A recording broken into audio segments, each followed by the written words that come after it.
Hello and welcome once again to the video.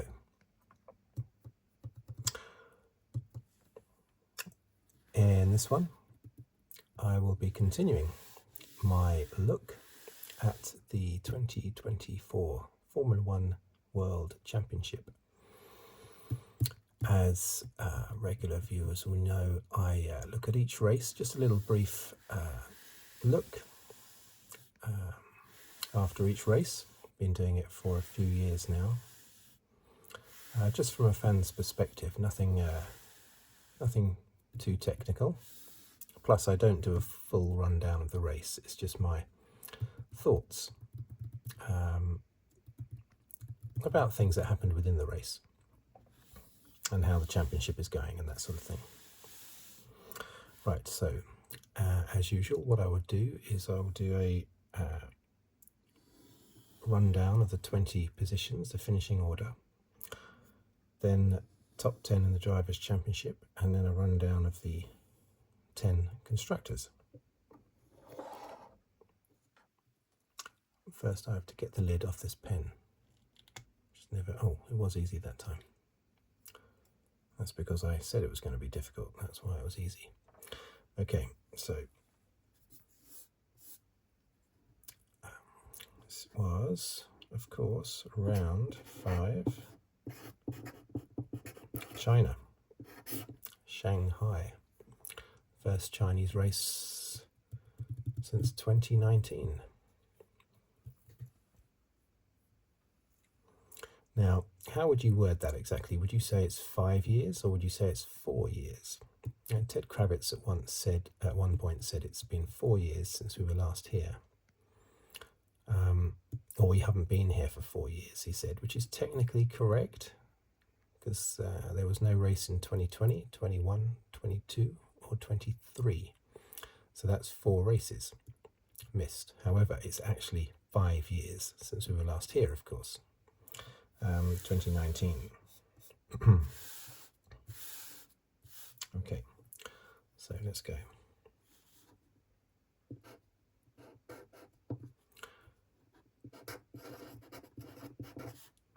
Verstappen.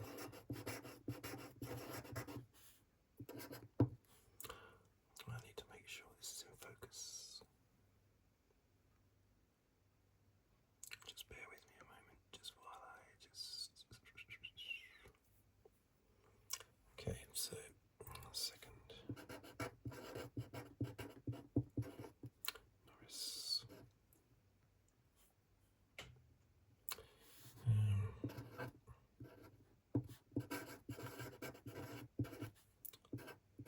Perez. Leclerc. Sainz. Russell. Alonso.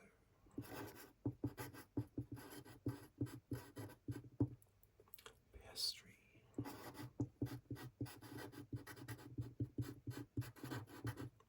Hamilton.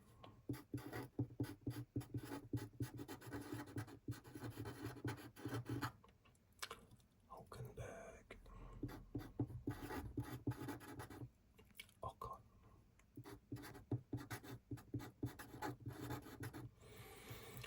Albon.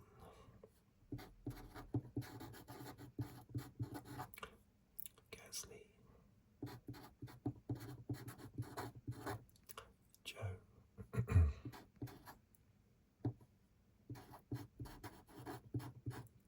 Stroll.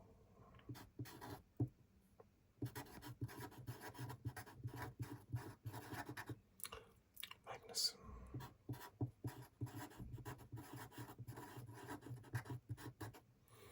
Sargeant.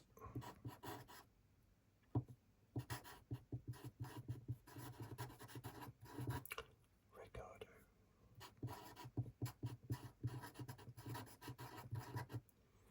Tsunoda.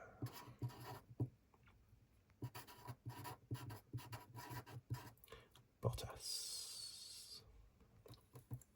Okay, so let's do the top 10 in the championship.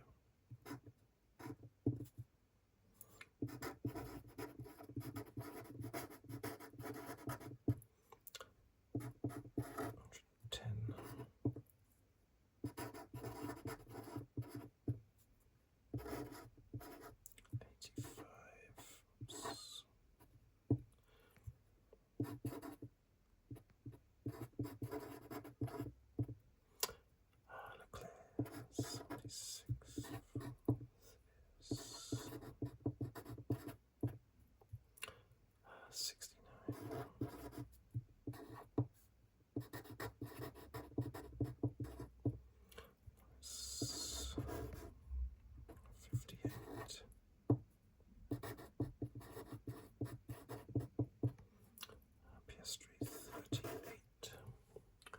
Let's check that focus again. Okay. 7th is Russell 33. 8.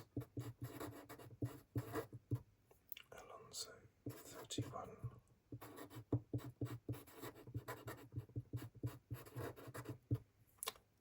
Hamilton 19.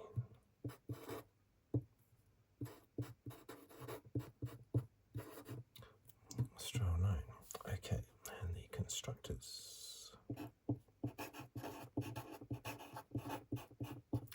Redbull 195.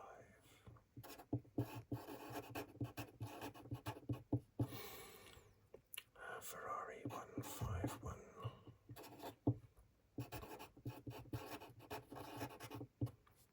McLaren 96.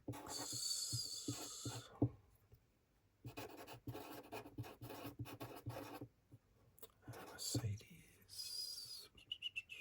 52.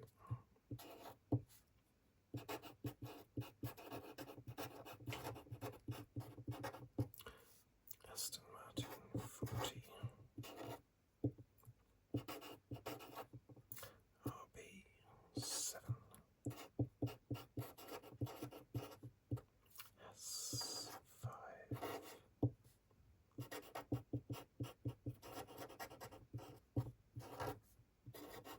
And Williams. Alpine.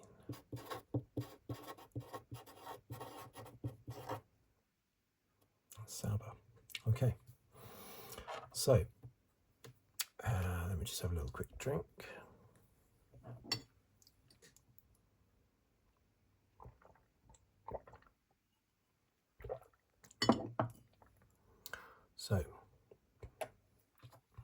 So what did we think of that? Firstly, I'll just put fastest lap, Fernando Alonso. So,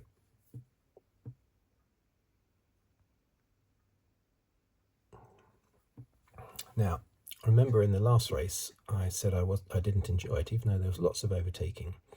It all seemed to do with, just cars adjusting their positions, not really fighting each other, because the cars going past them were on different strategies, and there was no point fighting them, sort of thing. So it just felt like cars adjusting their positions instead of actual real fighting. This one, it was more exciting, I believe. There was more going on. For starters, a few little things before the race.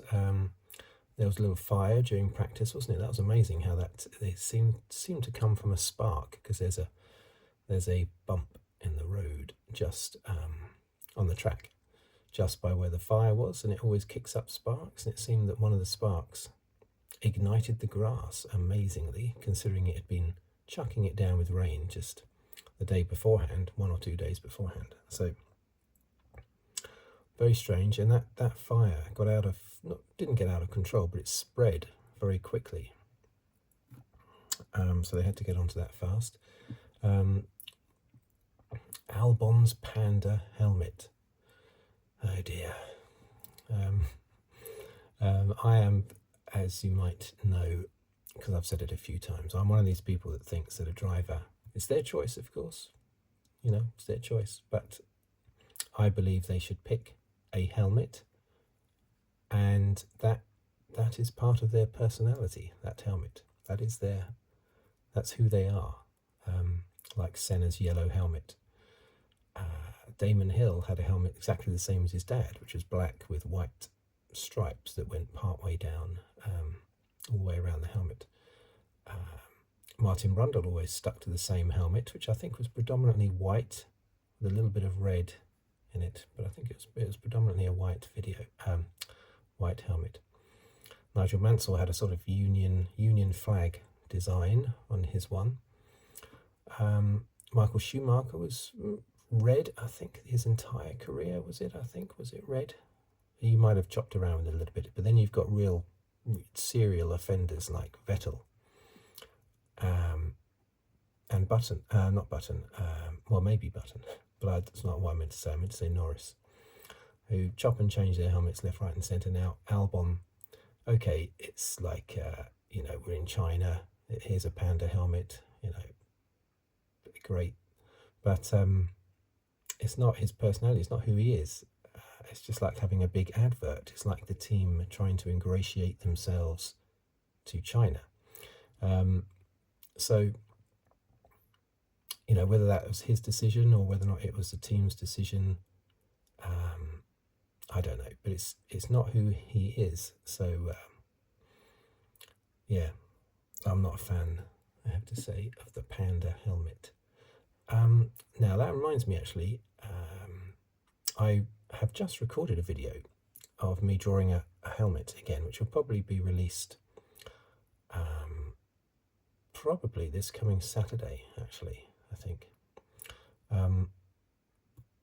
And in that video, I drew Lewis Hamilton's helmet from 2007, and I make great reference all the way through the video to how I wish Hamilton would go back to a yellow helmet, completely overlooking, forgetting and not noticing the fact that yellow has crept back into his helmet quite a bit, and his helmet is now sort of half yellow and half purple. Plus he has bright day glow yellow gloves and boots as well, which I think is great. I don't know why I hadn't noticed that this season. Anyway, so when you see the video, if you do watch the video, just excuse me constantly ranting about how he hasn't got a yellow helmet at the moment, because I know he has. Anyway, so what other things to do with the race? I still wish he would go back to his 2007 helmet, though, his original one for when he's at Ferrari. Drop the purple completely. But anyway, that's another video I'm talking about there. Yeah, so sprint qualify. As you know, I'm not a sprint fan. I would rather the race be, say, 10 laps longer. Make that a bigger thing rather than have a sprint race, because okay, it's not been a problem since the sprint races came in, really, because Verstappen tends to win them all, and he is already a Grand Prix winner. However, we did have it last year where Piastri won a sprint race. So is he a race winner? Technically, yes. He's not a Grand Prix race winner, but he is still a race winner. It's very confusing. Don't like it. But nonetheless, the sprint qualifying was, of course, very exciting in the wet, and the race was very exciting as well, with the Ferraris going at it, Sainz getting a little bit aggressive. He's got nothing to lose, certainly not his Ferrari seat. So Sainz is really making life difficult for Leclerc this year. Leclerc is struggling to stay on top of Sainz. Well, he's not at all staying on top of Sainz. Sainz is out driving Leclerc so far this year. I liked Rosberg being in the paddock. I watched the Sky footage, and that's great to have him there as a commentator as well. I liked that. As for the actual race, they all started on mediums, apart from quite a few, actually. Hamilton, Stroll, Tsunoda and Sargeant were all on softs, and Magnussen was on hards. Hamilton certainly didn't like his softs. They seemed to fall apart on lap 2. But anyway, yeah, Verstappen was on pole position, of course. It was yet another Verstappen win. Just a couple of things that happened in the race that I'll briefly mention before I comment on the actual drivers. A virtual safety car, which became a full safety car, nearly didn't work for Norris, of course. That was stressful, because I really wanted Norris to have a free run in this race so that he could really show what he could do, which he wasn't able to in the sprint race because of his little ding-dong with Hamilton at the start. So I really wanted him to have a trouble-free race. If he comes second, third, fourth, okay, so long as he's not had any bad luck along the way. So it was painful waiting for him to do that very, very slow lap around the track, trying to get back to the pits, hoping that the virtual safety car would still be in operation, which it was, because Bottas's car that had caused the virtual safety car was stuck in gear and they couldn't move it. And that allowed Norris to get back and have his pit stop. Having just missed it, he was able to go around the track at 10 miles an hour and eventually get back and pit under the virtual safety car, thereby saving about 12 seconds. And then we thought we were going to have an exciting thing with some cars being on a one-stopper, some cars being on a two-stopper, because some had stopped before the safety car, like Verstappen, for instance. But in the end, they all went onto one stop, apart from Alonso and Ricciardo, when the virtual safety car became a full safety car. So unfortunately, it got rid of that excitement of having some on one stop and some on two stop. And China is always a very exciting race in the last sort of 5 laps, when tyres tend to fall off, and some cars have got fresher tyres. I really like the Chinese circuit. It's one of my favourites, and it's one of those I know extremely well as well, simply from racing on the PC game, the F1 23 game, and all the other versions of it beforehand. It's one of those that I sort of know like the back of my hand, along with Bahrain, Austria, the Österreich ring, or the Redbull ring as it's called now, and Sao Paulo as well in Brazil. Those 4 are the ones I know the most. Silverstone I used to, but they've made so many changes over the years that whole infield section at Silverstone is lost on me a little bit, I have to say. The last time I went to Silverstone was 2008, so that was before they made all those infield changes. Anyway, I digress. So we were denied that excitement of one stop versus two stop. Of course, immediately after the start, there was it was during the safety car, wasn't it? There was an accident during the safety car, wasn't it? Wasn't it during the safety car? Where they all concertinaed up, and I think the safety car was just about to come in, and then they all crashed into each other, something like that. Anyway, it was very close to the first safety car. Alonso locked up, which tended to make it look like it was his fault, but maybe he just locked up because Sainz was going slow ahead of him. Who knows? I think it's a bit of a racing incident. I don't think Stroll should have got a penalty. Stroll certainly doesn't think he should have got a penalty. I think he thinks everybody else on the track should have got a penalty, and not him.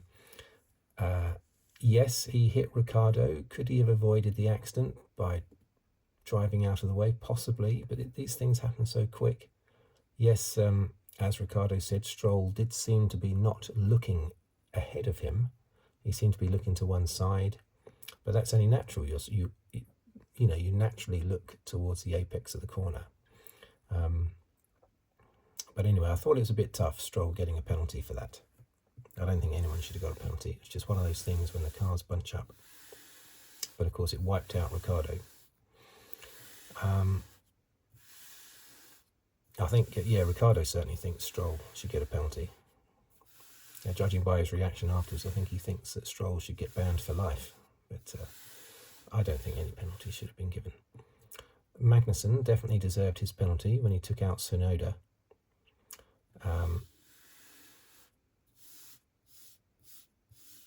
Wiped him out, didn't he? Spun him around.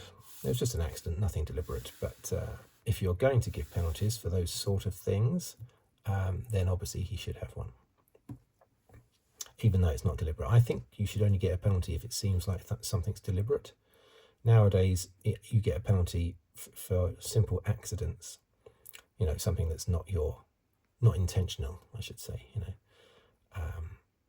In the old days, you never got a penalty for an unintentional thing. And that was definitely unintentional by Magnussen. He just got it wrong, that's all.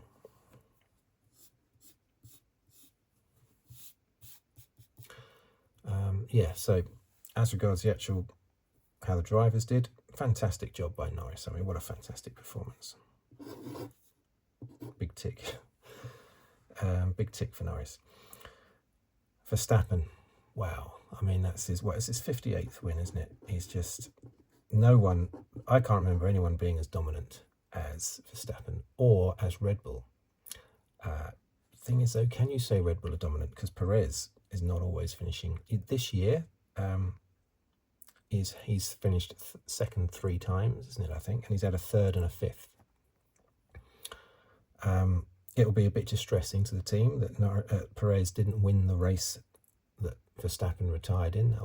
But it seems that Perez was suffering from the same problem, perhaps, that Verstappen was suffering from. He just didn't retire. Anyway, that's a different race. Verstappen he's just unbelievable at the moment. It's incredible. The combination of him and Red Bull, I've not seen anything as dominant as this. I had a friend I do still have a friend who always used to say he wouldn't watch Formula One because Lewis Hamilton wins everything. But of course he didn't. He had a very close championship in 2014 and 2016 as well, and 2017 and 2018 and 2008. So only 2 of his championships were straightforward, 2019 and 2020.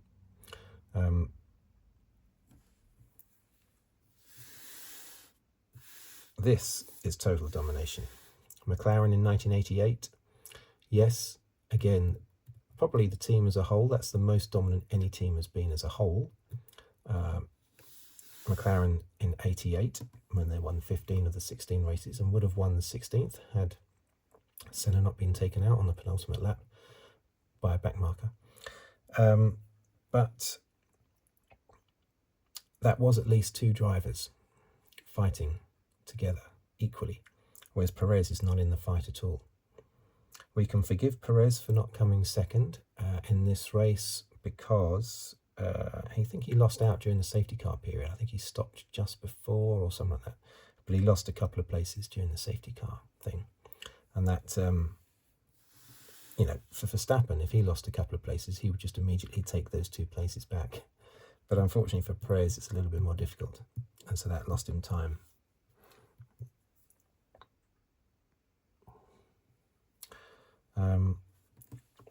The Ferraris, they finished 10 seconds apart. Sainz, I think Sainz did not stop under the safety car. Isn't that right? And he had a much longer stint to do on softs, I believe. So Sainz was somewhat crippled there a little bit, which probably explains the 10-second gap. So I think Leclerc and Sainz are pretty even Stevens in this race, and starting to get a little bit punchy with each other, which is good to see. Sainz is not going to play ball. He's out of the team at the end of the year, so this was bound to happen. There's bound to be a little bit of argy-bargy now going on between the 2 of them. Russell and Hamilton dragged himself up from a terrible qualifying. Russell and Hamilton were not able to do anything because the car is nowhere at the moment. Alonso strangely came in for soft tyres when everyone went on to hards, which meant he didn't have to stop again because he had used 2 compounds, but he was going to have to stop simply because the softs wouldn't last to the end. So he obviously expected, or the team expected, those softs halfway through the race to allow him to overtake loads of cars, but it didn't happen. But he did come flying back at the end after his pit stop onto mediums, and came up from about 12th or something to 7th very quickly. Piastri, he had damage from that concertina accident where Stroll went into Ricciardo, who went into Piastri. Now, you have Alonso at one end locking up, possibly because of Sainz, but anyway, Alonso at one end locking up, and you had Stroll behind. Now, you can't call that, before you do, you can't call that an Aston Martin sandwich. with 3 layers in between. I forget the third car, actually. There's Ricciardo, Piastri. Who was the third one? Anyway, but you can't call it an Aston Martin sandwich because the Aston Martins were the bread, basically. And when you have a sandwich, you don't call it a bread sandwich, do you? So, unfortunately, you'd have to call it a Ricciardo, Piastri, third driver sandwich, which doesn't roll off the tongue quite as well, does it? Hulkenberg, yet another point there. Great, 10th position. Every single point they get is good. Those lower 5 teams have made life a bit easier for themselves by saying the other 5 teams at the top are in a different championship. So it's almost like that. The RB new team principal, what's his name? The Japanese guy, can't remember his name. He's basically making out, look, if we finish 6th in the championship, we basically won the championship, the B championship. And that's a good way of thinking, and it sort of takes a lot of pressure off him as well, because he's leading that championship. RB are leading that. Oh no, sorry, he's the Haas guy, isn't he? What am I talking about? They're 7th in the championship, aren't they? Haas over here.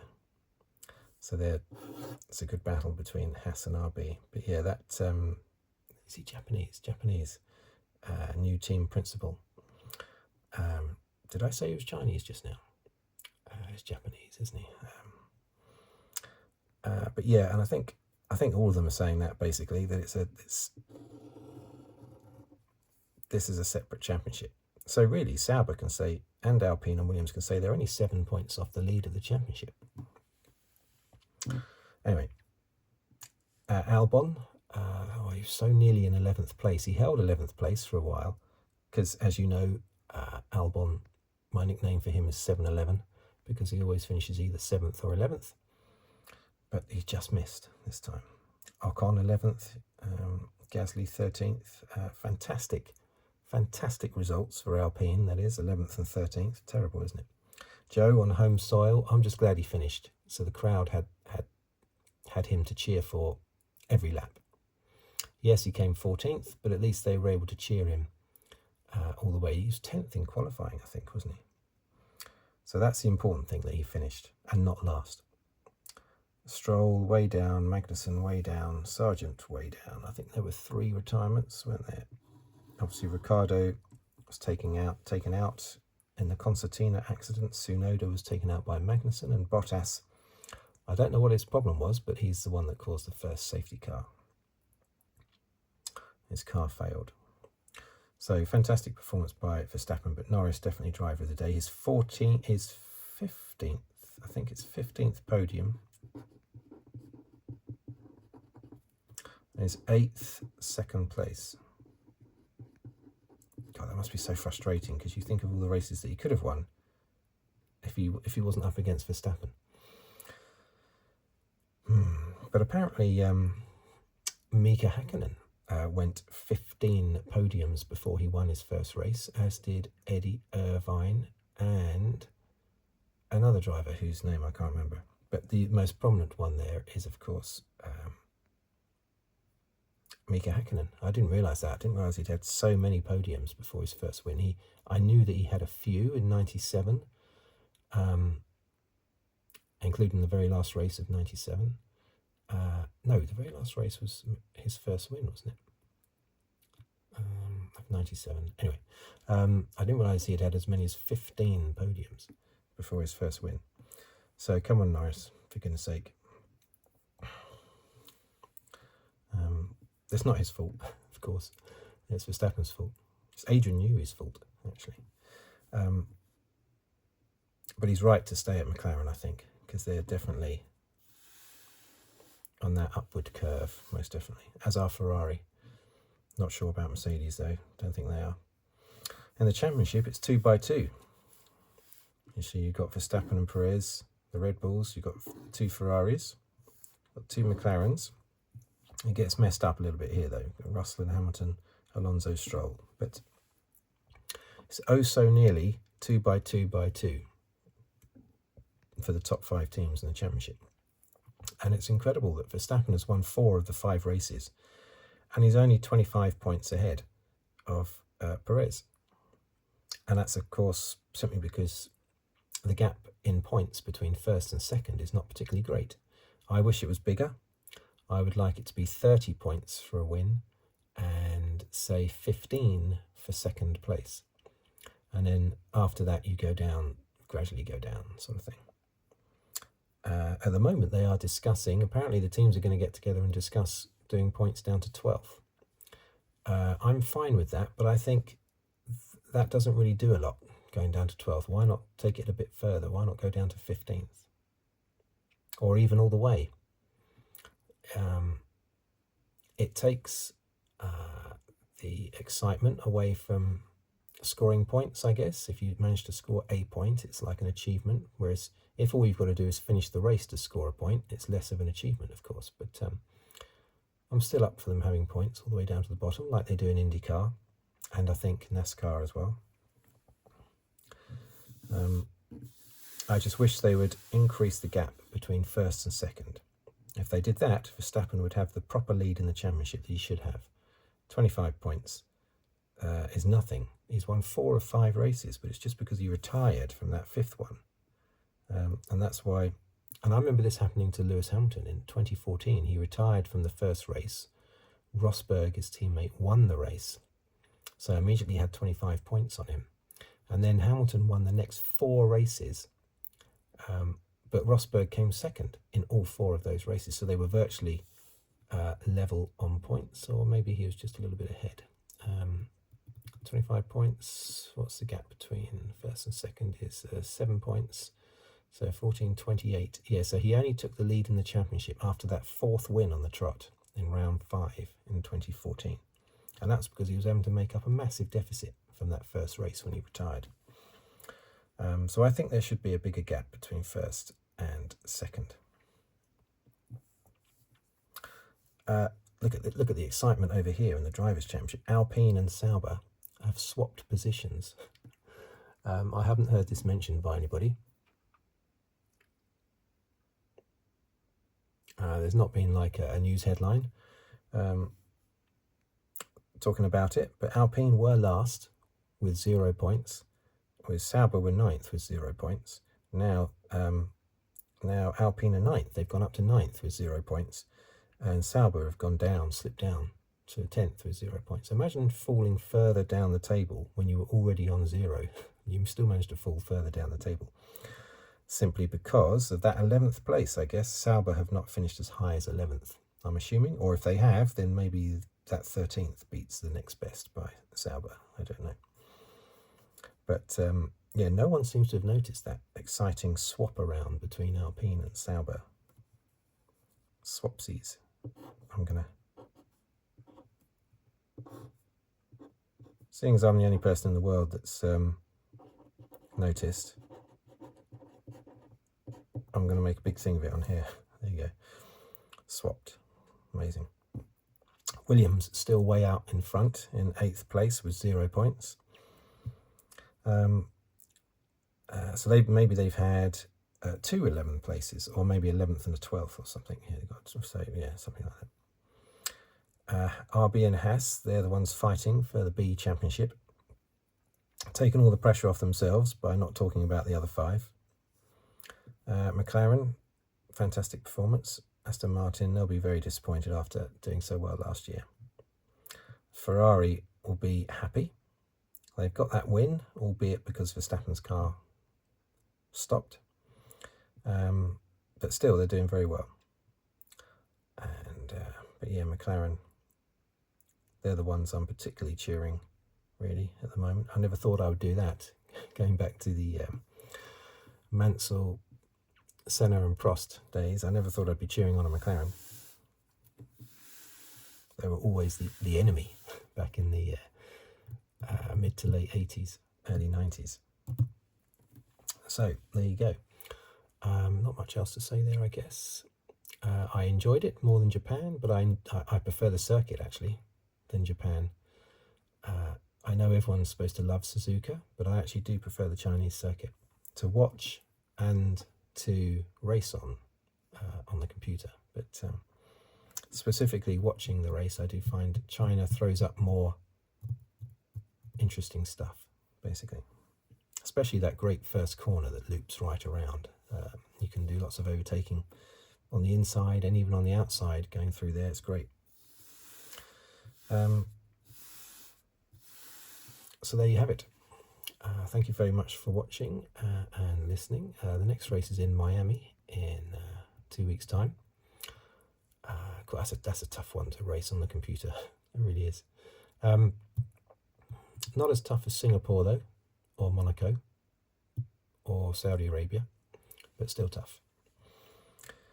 Okay, so there you go. If you'd like to subscribe, please do so, or like the video, or comment at all. I reply to all comments. And if you'd like to leave a tip, please do so on the thanks button below the video. So, there we are. Until next time, it's goodbye from me. Thank you very much.